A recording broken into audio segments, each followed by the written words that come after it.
শিয়াদের ধারণা হচ্ছে 5 জন পবিত্র ব্যক্তিকে বোঝায়। তন হচ্ছে কি? দেহ। তন হচ্ছে কি?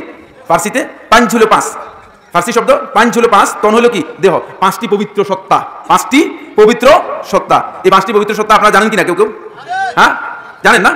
তাহলে তো আমার বলার দরকার নেই। 5টি পবিত্র সত্তা, তাদের ধারণা হচ্ছে যে এই 5টি পবিত্র সত্তার মধ্যে আছেন আলী ইবনে আবি তালেব, ফাতেমা জাহরা, হাসান ইবনে আলী, হুসাইন ইবনে আলী এবং আল্লাহ রাসূল সাল্লাল্লাহু আলাইহি ওয়াসাল্লাম। তারা একসাথ করে দিয়েছে। যেমন খ্রিস্টানরা কি রাসূল সাল্লাল্লাহু আলাইহি ওয়াসাল্লামকে তৃতীয়বাদের মধ্যে ঈসা আলাইহিস সালাতু ওয়াসসালাম, মরিয়ম আলাইহিস সালাতু ওয়াসসালাম এবং আল্লাহ, এই 3 জনকে কি করেছে? একসাথ করে ফেলেছে, একটা করে দিয়েছে। ঠিক এরাও এই পাক পাঞ্জাতনের মধ্যে এটাকে একটা করে দিয়েছে। আর আহলে বাইত হচ্ছে রাসূল সাল্লাল্লাহু আলাইহি ওয়াসাল্লামের পরিবার। রাসূল সাল্লাল্লাহু আলাইহি ওয়াসাল্লামের স্ত্রীদেরকে আহলুল বাইত বলা হয়। কাদেরকে আহলুল বাইত বলা হয়? রাসূল সাল্লাল্লাহু আলাইহি ওয়াসাল্লামের স্ত্রীদেরকে আহলুল বাইত বলা হয়। রাসূল সাল্লাল্লাহু আলাইহি ওয়াসাল্লামের পরিবার কারা? প্রথমে কারা আসবে বলেন তো? আপনাকে যদি বলি যে আপনার পরিবার, তাহলে আপনার স্ত্রীকে এখান থেকে বাদ পড়বে? আপনারা কি বলেন, বাদ পড়বে? না। আহলুল বাইতের প্রথমেই হচ্ছে রাসূল সাল্লাল্লাহু আলাইহি ওয়াসাল্লামের স্ত্রীগণ, তারপরে রাসূলুল্লাহ সাল্লাল্লাহু আলাইহি ওয়াসাল্লামের সন্তানগণ, তারপরে কারা আসবে? রাসূল সাল্লাল্লাহু আলাইহি ওয়াসাল্লামের সন্তানগণ আসবে। রাসূল সাল্লাল্লাহু আলাইহি ওয়াসাল্লামের স্ত্রীগণ প্রথম আসবেন। স্ত্রী না হলে সন্তান হবে কিনা? সুতরাং প্রথমেই আহলে বাইতের মধ্যে কারা আসবে? রাসূল সাল্লাল্লাহু আলাইহি ওয়াসাল্লামের স্ত্রীগণ, তারপরে রাসূল সাল্লাল্লাহু আলাইহি ওয়াসাল্লামের সন্তানগণ। কিন্তু শিয়া দৃষ্টিভঙ্গিতে আহলুল বাইত বলতে তারা বুঝান আলী।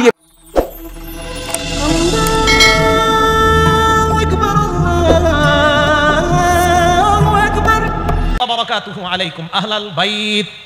হে আহলে বাইত, হে ঘরওয়ালি ইব্রাহিম নবীর বিবি। তাহলে ইব্রাহিম নবীর বিবিকে ফেরেশতারা বললেন আহলে বাইত, সুতরাং আহলে বাইত দ্বারা 1 নাম্বার উদ্দেশ্য বিবি। এই যে ফেরেশতারা বলছে আহলাল বাইত, রহমাতুল্লাহ, আল্লাহর রহমত, ওয়া বারাকাতুহু, আল্লাহর বরকত তোমাদের উপর, ইয়া আহলাল বাইত, হে আহলে বাইত। তো ইব্রাহিম নবীর বিবিকে ফেরেশতারা আহলে বাইত বলে সম্বোধন করেছেন। কোরআনের এই আয়াত দ্বারা বোঝা যায় যে আহলে বাইত দ্বারা 1 নাম্বার উদ্দেশ্য স্ত্রী। দ্বিতীয় দলিল সূরা আহজাবের 32 এবং 33 নম্বর আয়াত। আল্লাহ বলেন, ইয়া নিসাআন নাবিয়্যি লাস্তুন্না কাআহাদিন মিনান নিসাঈ ইন ইত্তাকাইতুন্না ফালা তাখদা'না বিল কওল। আল্লাহ বলেন, হে নবীর বিবিগণ, লাস্তুন্না কাআহাদিন মিনান নিসা, তোমরা অন্যান্য বিবিদের মতো না। ইন ইত্তাকাইতুন্না, তোমরা যদি আল্লাহকে ভয় পাও, ফালা তাখদা'না বিল কওল, নম্র সুরে কথা বলবা না, কোমল ভাবে তোমরা কথা বলবা না। ফায়াতমা আল্লাযী ফি কলবিহি মারাদ, যার অন্তরে ব্যাধি আছে ওই ব্যক্তি তোমাদের কথার প্রতি আসক্ত হয়ে যেতে পারে, কুমন্ত্রণা তার অন্তরে জাগ্রত হতে পারে। এই আয়াতে একটু কথা শুনেন তো।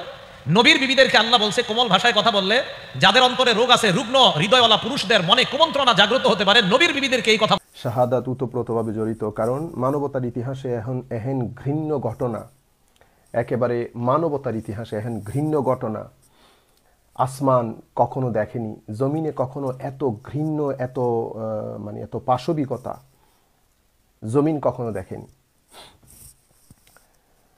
তো আমরা সেই সিলসিলায় কয়েকটি কথা আপনাদের সাথে শেয়ার করব, যাতে আল্লাহ রাব্বুল আলামিন আমাদেরকে আহলে বাইত রাসূলের প্রেমিক হিসেবে, আহলে বাইত রাসূলের দলে আল্লাহ যাতে আমাদেরকে কবুল করেন, আমিন। আল্লাহ রাব্বুল আলামিন কালামুল্লাহ শরীফের মধ্যে ইরশাদ করেন, কুল লা আসআলুকুম আলাইহি আজরা ইল্লাল মাওয়াদ্দাতা ফিল কুরবা, সাদাকাল্লাহু মাওলানাল আযীম ওয়া সাদাকা রাসূলুহুন নবিয়ুল হাবিবুল কারীম ওয়া নাহনু আলা যালিকা মিনাশ শাহিদিন ওয়া শাকিরিন, রাব্বিস সাল্লি ওয়া সাল্লিম ওয়া বারিক আলাইহি। পবিত্র কোরআনের এই আয়াত আল্লাহ রাব্বুল আলামিন বলেন, হাবিব আপনি বলে দিন, লা আসআলুকুম আলাইহি আজরা ইল্লাল মাওয়াদ্দাতা ফিল কুরবা। পবিত্র কোরআনের মধ্যে এই ধরনের আয়াত আরো অনেক জায়গায় এসেছে। যেমন এক জায়গার মধ্যে আল্লাহ বলছেন, কুল মা সাআলতুকুম মিন আজর ফাহুয়া লাকুম ইন আজরিয়া ইল্লা আলাল্লাহ। যেহেতু আমাদের আজকের আলোচনা অত্যন্ত সংক্ষিপ্ত হবে, আর আমি একটা পার্টিকুলার হাদিসের একটু মর্মার্থ বর্ণনা করব, সে কারণে আমরা এদিক সেদিক যাচ্ছি না। পবিত্র কোরআনের এই আয়াত, যে আয়াতে আমি আপনাদের সম্মুখে তিলাওয়াত করেছি, এরকম আয়াত পবিত্র কোরআনের মধ্যে আরো অনেক জায়গায় বর্ণিত হয়েছে। যেমন কুল মা সাআলতুকুম মিন আজর ফাহুয়া লাকুম ইন আজরিয়া ইল্লা আলাল্লাহ ওয়া হুয়া আলা কুল্লি শাইইন শাহীদ, কুল মা আসআলুকুম আলাইহি মিন আজর ইল্লা মান শাআ আন ইয়াত্তাখিযা ইলা রাব্বিহি সাবিলা। এর পরবর্তীতে কুল লা আসআলুকুম আলাইহি আজরা ইল্লাল মাওয়াদ্দাতা ফিল কুরবা। তো হুজুরে করিম সাল্লাল্লাহু আলাইহি ওয়াসাল্লামের এই যে পবিত্র কোরআনের এই আয়াতগুলো যদি আমরা একসাথে রাখি, তাহলে আয়াতগুলোর অর্থ বুঝতে আমাদের জন্য সুবিধা হয়। তো এই আয়াতের মধ্যে হুজুরে করিম সাল্লাল্লাহু আলাইহি ওয়াসাল্লাম আমাদের কাছে চেয়েছেন আমরা যেন আহলে বাইত রাসূলকে মহব্বত করি, এবং এটা পবিত্র কোরআন আমাদের উপর ওয়াজিব করে দিয়েছেন, পবিত্র কোরআন। এবং হযরতে এটা অনেকেই রিওয়ায়াত করেছেন, অনেকেই বর্ণনা করেছেন, বিশেষ করে ইবনে হাজার মক্কি রাহমাতুল্লাহি আলাইহি উনার আস-সাওয়াইক আল মুহাররাকা কিতাবের মধ্যে বর্ণনা করেছেন। ওই যে বিখ্যাত হযরত ইমাম শাফিঈ রাদিয়াল্লাহু তাআলা আনহু রুবাই, যেখানে ইমাম শাফিঈ রাহমাতুল্লাহি আলাইহি বলেছেন, ইয়া আহলা বাইত রাসূলিল্লাহ হুব্বুকুম ফারাদুম মিনাল্লাহি ফিল কুরআনি আনজালাহু কাফাকুম মিন আযীমিল কদরি আন্নাকুম মাল্লাম ইউসাল্লি আলাইকুম লা সালাতা লাহু। ইমাম শাফি রহমতুল্লাহ আলাইহির এই বিখ্যাত কৌল, যেখানে উনি বলেছেন ইয়া আহলা বাইত রাসূলিল্লাহ সাল্লাল্লাহু আলাইহি ওয়াসাল্লাম, ও আহলে বাইত রাসূল, হুব্বুকুম ফারাদুম মিনাল্লাহ ফিল কুরআনি আনজালাহু, আপনাদের প্রতি মুহাব্বত আল্লাহ রাব্বুল আলামিন পবিত্র কোরআনের মধ্যে ফরজ করেছেন। কাফাকুম মিন আযীমিল কদর, আপনাদের উচ্চ মর্যাদার জন্য এতটুকুনি যথেষ্ট। আন্নাকুম মাল্লাম ইউসাল্লি আলাইকুম লা সালাতা লাহু, যারা আপনাদের উপর দরুদ পড়ে না, তাদের নামাজ আল্লাহর দরবারে কবুল হয় না, তাদের নামাজ সহি হয় না। সেই হিসাবে পবিত্র কোরআনের এই আয়াত বড় গুরুত্বপূর্ণ। কারণ আমি আজকে বিশেষ করে আপনাদের সাথে আমার এই কথাগুলো শেয়ার করার মৌলিক কারণ হচ্ছে, নির্দিষ্ট একটা কারণে আমাদের এখানে ইয়েজিদ এবং ইয়েজিদিয়াতকে অনেক বেশি প্রমোট করা হচ্ছে। আমরা জেনে না জেনে এক একজন এক এক নিয়তে, কেউ বিভিন্ন কিছু লোভে পড়ে আমরা ইয়েজিদ এবং ইয়েজিদিয়াতকে অনেক বেশি প্রমোট করছি।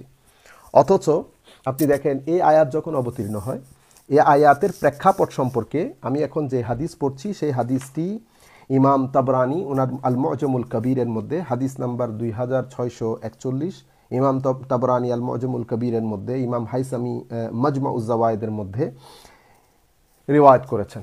সেটা কি? সেটা হচ্ছে হযরত আব্দুল্লাহ ইবনে আব্বাস রাদিয়াল্লাহু তাআলা আনহু কর্তৃক বর্ণিত।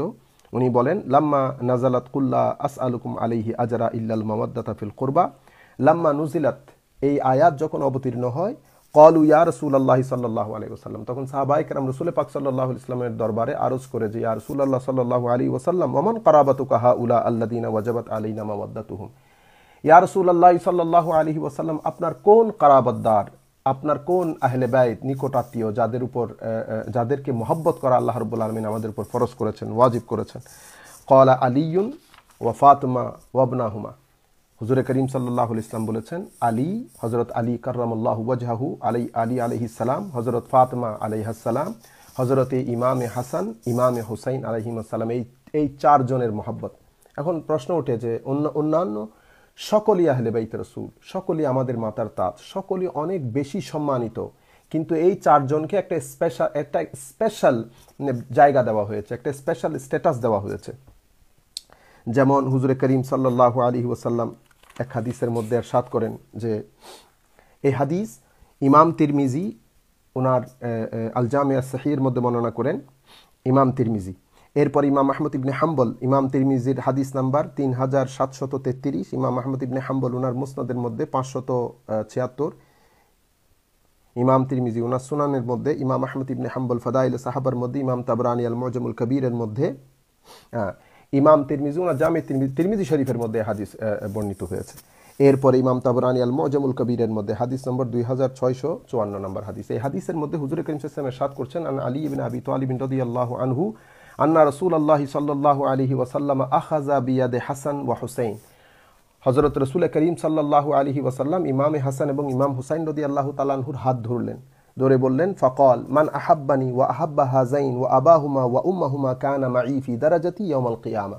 হুজুর করিম সাল্লাল্লাহু আলাইহি ওয়াসাল্লাম বলেন, যেই ব্যক্তি মান আহাব্বানি ওয়া আহাব্বা হাযাইন, যেই ব্যক্তি আমাকে এবং এই দুইজনকে, অর্থাৎ ইমামে হাসান এবং ইমামে হুসাইন, কারণ দুইজনের হাত হুজুর করিম সাল্লাল্লাহু আলাইহি ওয়াসাল্লাম ধরেন, ধরার পরে বলেন, যেই ব্যক্তি আমাকে মহব্বত করেন, এই দুইজনকে মহব্বত করেন, এদের বাবাকে এবং এদের মাকে মহব্বত করেন, কানা মাই ফি দারাজাতি ইয়াউমাল কিয়ামা, কিয়ামতের দিন তারা আমার সাথে থাকবে। কানা মাই ফি দারাজাতি ইয়াউমাল কিয়ামা, কিয়ামতের দিন তারা আমার সাথে থাকবে। কত বড় কথা! মানে আমি আপনাদেরকে বলতে চাচ্ছি, এই চারজনকে অনেক বেশি গুরুত্ব দেওয়া হয়েছে। আপনি দেখেন হুজুরে করিম সাল্লাল্লাহু আলাইহি ওয়াসাল্লাম অন্য জায়গায় বলেছেন, আন সালমান ক্বালা সামি'তু রাসূলুল্লাহি সাল্লাল্লাহু আলাইহি ওয়াসাল্লাম ইয়াকুল মান আহাব্বাহুমা আহাব্বানি ওয়া মান আহাব্বানি আহাব্বাহুল্লাহ ওয়া মান আহাব্বাহুল্লাহ আদখালাহুল জান্নাহ। যে ব্যক্তি, যারা মান আহাব্বাহুমা আহাব্বানি, যারা এই দুইজনকে মহব্বত করে তারা আমাকে মহব্বত করে, অর্থাৎ এই দুইজনের মহব্বত করা মানে হচ্ছে আমাকে মহব্বত করা। আর যারা আমাকে মহব্বত করে, আহাব্বাহুল্লাহ, আল্লাহ রাব্বুল আলামিন